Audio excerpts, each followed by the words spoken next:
सभी मित्र, साथी, दोस्त, विद्यार्थियों को बहुत सारा गुड मॉर्निंग, सबको नमस्कार।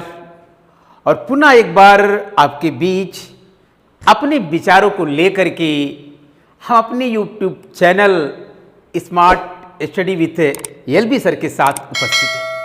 आज विद्यार्थियों एक महत्वपूर्ण विषय वस्तु लेकर मैं आया हूं, जिसका नाम है राष्ट्रीय खाद्य सुरक्षा अधिनियम 2013। अब विद्यार्थी लोग, साथी लोग, मित्र लोग, आज आपके बीच जो अपना हम विचार लेकर के आए हैं, आज 21वीं सदी का दौर का भारत है और 21वीं सदी में तीसरे दशक में हम लोग हैं। और तीसरे दशक में महामारी ने कैसे तांडव मचाया है इस मानव के ऊपर, इसका कितना गहरा आघात लगा है, शायद न तो मेरे लिए शब्द है न तो आपके पास कोई शब्द होगा। और आज इसी संदर्भ को लेकर के इसके पीछे थोड़ा सा हम चले हैं कि जो सरकार ने महत्वपूर्ण योजनाएं चलाई थी, आज वो योजनाएं ऐसे विपरीत परिस्थिति में, कह लीजिए, देश के विकास में मील का पत्थर साबित हो रहा है। तो चलिए योजना जरा देखिए आप लोग, है क्या। देखिए, राष्ट्रीय खाद्य सुरक्षा अधिनियम 2013 बहुत इंपॉर्टेंट बात चल रही है हमारी।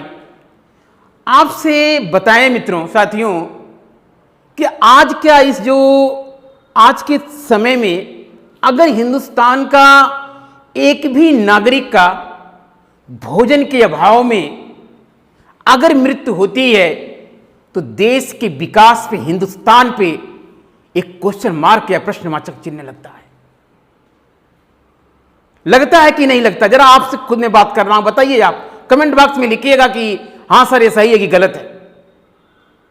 मुझे लगता है कि आज आजादी के बीते हुए लगभग 70 वर्ष से अधिक वर्ष बीत चुका है, और अगर आज के समय में एक भी नागरिक का अगर भोजन के अभाव में मृत्यु होता है या डेथ होता है तो कहीं ना कहीं ये बहुत बड़ा आघात है, बहुत बड़ी चिंता का विषय है। इसी उद्देश्य को पूरा करने के लिए कि जो देश का नागरिक है उसको गुणवत्तापूर्ण मतलब भोजन उपलब्ध हो, क्या हो, गुणवत्तापूर्ण भोजन उपलब्ध हो और भरपूर पेट भोजन उपलब्ध हो, इसी उद्देश्य को लेकर के सरकार ने एक महत्वपूर्ण योजना चलाई है जिसका नाम है राष्ट्रीय खाद्य सुरक्षा अधिनियम 2013।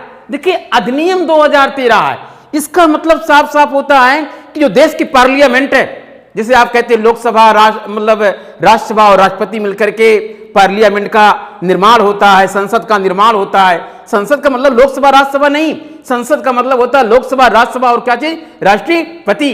तो एक मतलब क्या नाम है कि कहीं ना कहीं अधिनियम बना है 2013, अर्थात देश की संसद ने बाकायदे इसे पारित किया है। तो प्रश्न कैसे एग्जाम में आएगा मित्र लोग, साथी लोग, यहां से और ऐसा एक टॉपिक है, ऐसा विषय वस्तु है, हर एग्जाम में जगह बना लेता है। अब समझिए प्रश्न पहला कैसे बनेगा।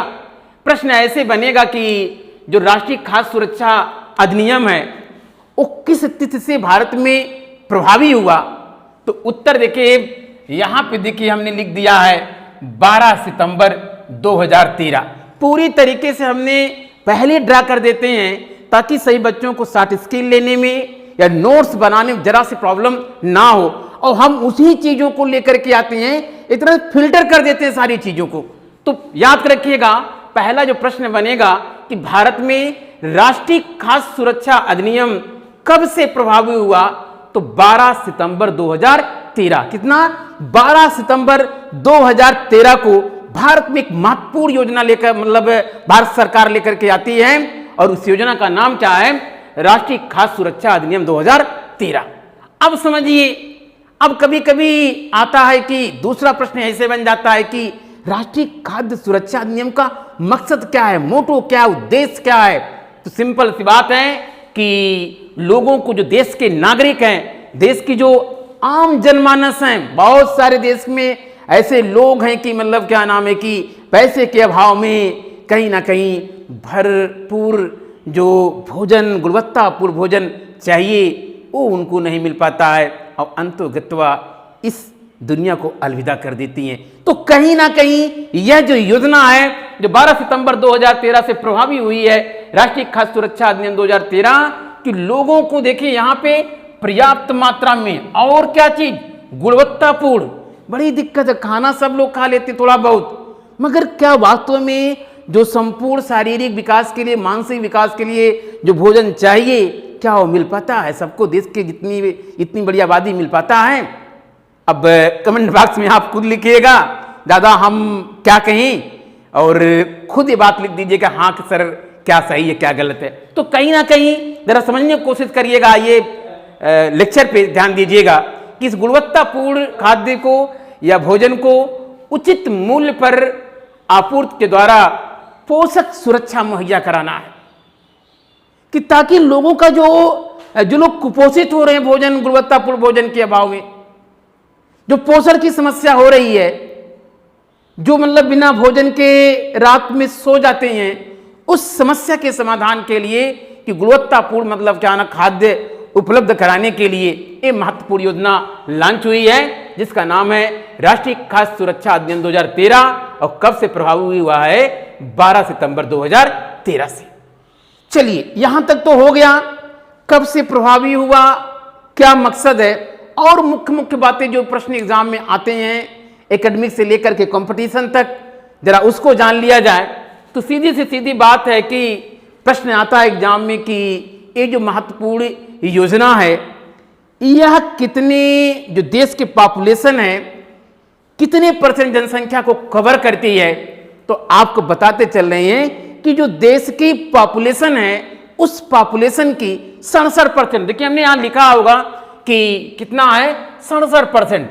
अब समझिए ये जो 67% मतलब क्या नाम है कि जो जनसंख्या देश की शामिल हो रही है इस महत्वपूर्ण योजना में, इसमें आप देखेंगे कि जो 75% मतलब जनसंख्या है वो ग्रामीण जनसंख्या शामिल हो रही है, और बाकी जो मतलब क्या नाम है 50% जनसंख्या है उस शहरी आबादी को कवर कर रही है। मतलब एक बड़ी योजना आपके सामने निकल के आ रही है, जो ये अधिनियम है, ग्रामीण जनसंख्या का 75% और जो शहरी जनसंख्या है 50%, और टोटल अगर पूछता है प्रश्न कि इस राष्ट्रीय खाद्य सुरक्षा अधिनियम 2013 में ग्रामीण जनसंख्या को कितना कवर करती है या कितने लोग शामिल होते हैं, तो साथी लोग मित्र याद करिएगा 75%। और अगर प्रश्न आता है कि इसमें कितनी शहरी जनसंख्या शामिल हो रही है या शहरी जनसंख्या जो अर्बन मतलब पॉपुलेशन है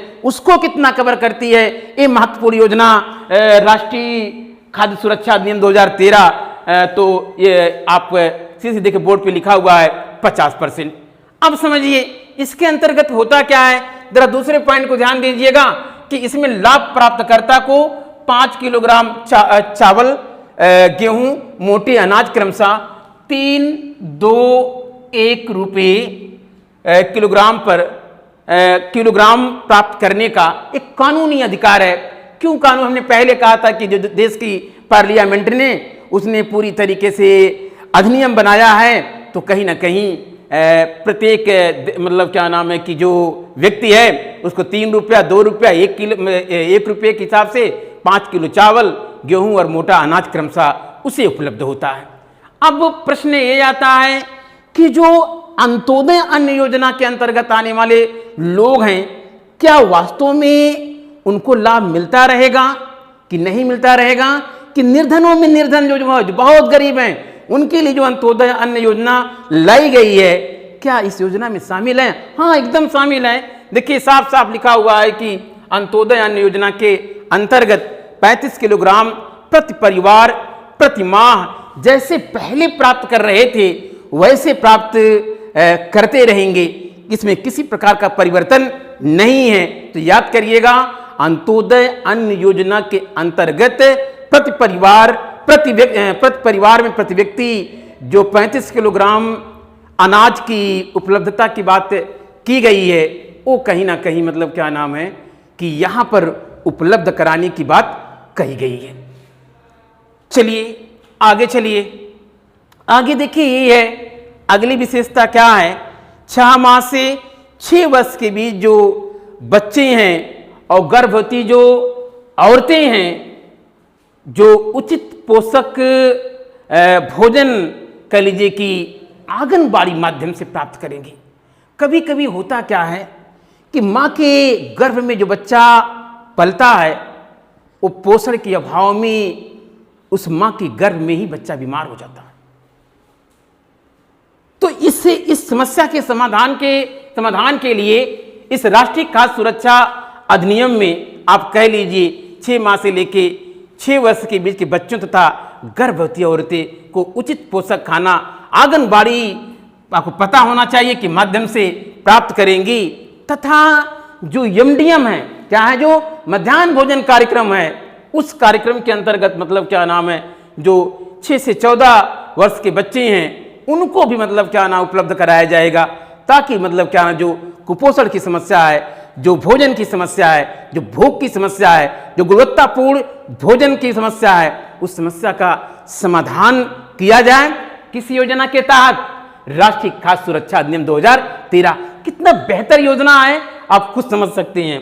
अब समझिए कि आगे चलिए कि अगला देखिए यहाँ पॉइंट हमने ड्रा कर दिया है कि इस अधिनियम के अंतर्गत लाभ प्राप्तकर्ता से संबंधित राज्य सरकार से खाद्य सुरक्षा भत्ता प्राप्त करने का अधिकार होगा। यदि सरकार समय पे मतलब क्या नाम है कि अनाज नहीं उपलब्ध करा पाती है तो इस योजना के तहत खाद्य सुरक्षा भत्ता का भी प्रावधान किया गया है। और संयोग की बात यह है कि हमारे देश में अवेयरनेस के नाते, जागरूकता के अभाव के नाते लोग जान नहीं पाते जो सरकार की योजना, जो फ्लैगशिप प्रोग्राम लोगों कल्याण के लिए मतलब क्या नाम है जो चलाई जा रही है। क्योंकि हमारा जो देश का जो कॉन्स्टिट्यूशन है, जो हमारे देश का जो संविधान है, उसके प्रियम्बल में जाके देख लीजिए, आप डीपीएसपी में जाकर के देखिए, नीति निर्देशक तत्व में जाकर के देखिए, आपको हमेशा वहां पे मिलेगा कि Bharat as a welfare state के रूप में बात की गई है। तो कहीं ना कहीं मतलब क्या नाम है इन तमाम प्रकार की बातों को आप याद रखिएगा। अब समझिए मतलब मान लीजिए कि अगर प्रश्न एक और आता है कि एग्जाम में कि वर्तमान समय में यह जो योजना चल रही है कुल कितने राज्यों में लागू है, तो वर्तमान में योजना बताते चले बहुत महत्वपूर्ण बात है 18 राज्यों में मतलब क्या नाम है कि ये अभी तक चल रही है। और आशा करना चाहिए कि सरकार को भी मतलब चाहिए कि ये योजना इतनी महत्वपूर्ण है, गरीबों के लिए तरह कह लीजिए सुरक्षा कवच है, जिनको मतलब भोजन के अभाव में मृत्यु हो सकती है या कुपोषण हो सकती है। तो कहीं ना कहीं इस योजना को जन जन तक पहुंचाया जाए। जो आज समावेशी विकास की हम लोग बात करते हैं, इंक्लूसिव डेवलपमेंट की बात करते हैं, अगर इस उद्देश्य को पूरा करना है तो निश्चित रूप से इस योजना को जन जन तक क्या होगा पहुंचाना होगा। एक प्रश्न और हम लोग ले लेते हैं, बड़ी महत्वपूर्ण प्रश्न है कि जो राष्ट्रीय खाद्य सुरक्षा अधिनियम 2013 उत्तर प्रदेश में कब से लागू है, तो याद करिएगा कि मार्च 2016 या 1 मार्च 2016। तो आप समझ सकते हैं कि यह जो योजना है वह योजना अपने आप में कितनी इंपॉर्टेंट है। अगर इस योजना को धरातल पर पहुंचा दिया जाए और रियल में आप लोग देखेंगे इस 21वीं सदी में जब ये कोरोना ने महामारी मतलब का रूप धारण किया तो आपने देखा होगा कैसे पीडीएस के माध्यम से सार्वजनिक वितरण प्रणाली के माध्यम से आप लोगों ने देखा होगा कि इस योजना के तहत कैसे सरकार ने लोगों तक मतलब क्या नाम है कह लीजिए कि कहीं ना कहीं यह योजना लेकर के सामने आई का मतलब हमारा ये है कि कहीं ना कहीं इससे लाभान्वित किया, लोगों को लाभ पहुंचाया कि लोग जो कम पैसे वाले हैं, जो गरीब लोग, जो वंचित लोग हैं, कहीं ना कहीं उन तक पहुंचाने का काम किया, ताकि किसी भी देश के नागरिक को इस महत्वपूर्ण समय में या इस विपत्ति के समय में कहीं ना कहीं मतलब क्या नाम है कि लोग भोजन के अभाव में किसी का मृत्यु ना हो, कुपोषण के शिकार ना हो। तो इसी नाते मतलब क्या नाम है, देखिए अधिनियम 2013 है, मगर मैं बताऊं कि ये योजना जब तक भारत मतलब क्या नाम विकसित देश नहीं हो जाता जब तक देश में गरीबी नहीं मिट जाती, जब तक देश में निर्धनता या बेकारी नहीं समाप्त हो जाएगी, मैं आपसे इस अपने smart study with LV sir के साथ एक कहना चाहूँगा, तब तक इस योजना की उपादेयता इंपॉर्टेंस कभी कम होने वाली नहीं है। तो साथी, मित्र, दोस्त, आज यहीं तक। पुनः मैं नए नई योजनाओं को आप तक पहुंचाता रहूंगा, ताकि आपको अवेयरनेस, जागरूकता लोगों में पहुंचे, लोग जाने कि सरकार कैसे, मतलब क्या नाम है कि फ्लैगशिप प्रोग्राम के माध्यम से लोगों का कल्याण करना चाहती है। तो आज मित्र यहीं तक साथी, मगर एक बात अंत में यही कि इस परिवर्तन के दौर में परिवर्तन को स्वीकार करके और नई चुनौतियों का सामना करने के लिए युवा हिंदुस्तान के युवा विद्यार्थी अब तैयार हो जाइए। रुकिए नहीं, थकिए नहीं, हारिए नहीं, जीत होना तय है। Thank you. जय हिंद, जय भारत।